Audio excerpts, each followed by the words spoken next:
यानी कि जो हमारी ज़िंदगी चल रही है ना, इसे खुशी में बिताने की भरपूर कोशिश करो और अपने द्वारा अपने वातावरण को भी हमें खुशनुमा करना पड़ेगा।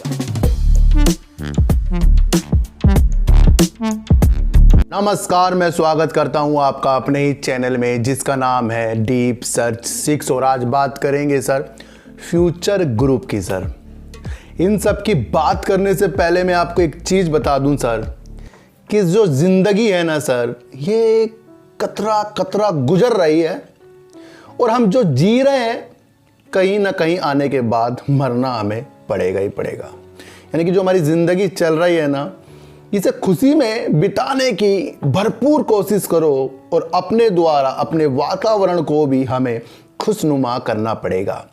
क्योंकि हम जो जी रहे हैं ना, ये हम मरने के लिए ही जी रहे हैं, क्योंकि अंत सब का आपको पता ही है बाद में क्या होता है। लेकिन जो इस दौरान हमें अपने मन को जो अच्छा करना पड़ेगा, अपने जो तन को अच्छा करना पड़ेगा और अपने विचारों को सर्वश्रेष्ठ जो हमें बनाना पड़ेगा, वो इसी सोच के लिए बनाना पड़ेगा कि एंड में मरना सबको है। जब आप ये सोचते हो कि मरना सबको है, तो आप कहीं ना कहीं एक अच्छी राह सोचने की तलाश करते हो।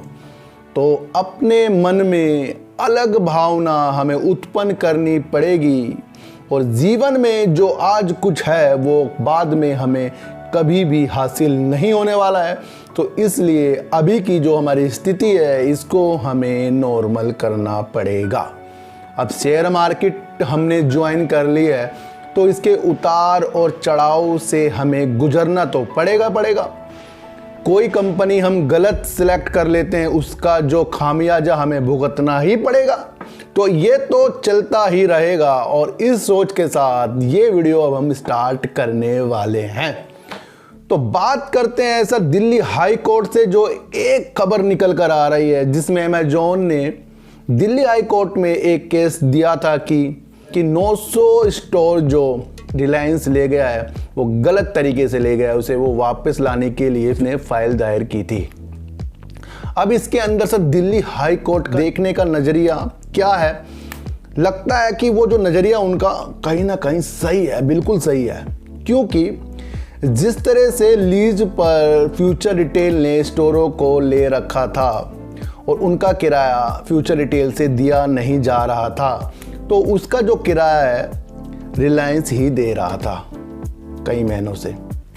अब जब फ्यूचर रिटेल ने अपने हाथ खड़े कर लिए कि हमारे पास पैसा नहीं है, हमारा काम नहीं चल रहा है, तो जिसकी वो ज़मीन है, जिसकी वो दुकानें हैं, उसे तो किराया चाहिए। तो उसने वो किराया रिलायंस से लेने का प्रबंध बनाया और वो जो भी चीज़ है वो रिलायंस को दे दी। तो इसके अंदर कहीं भी किसी भी चीज़ का SIAC का उल्लंघन नहीं हुआ है, कोर्ट ने ये कहा है। फिर भी इसके अंदर आगे सुनवाई चलती रहेगी।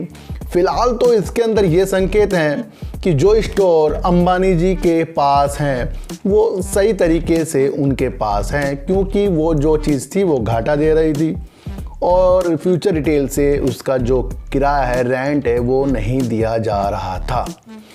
सही बात है, जो सही चीज़ है उसकी हम बात सही करेंगे, जो गलत चीज़ है उसकी बात हम गलत करेंगे। तो क्या मतलब है कि सर जैसे अगर मेरे पास कुछ मकान है, कोई मुझे उसका रहने के बाद किराया नहीं दे रहा है, तो मैं जल्दी से कहूँगा भाई खाली करो, मैं किसी और को दूंगा। तो बात वैसी है, आपको ये समझनी पड़ेगी।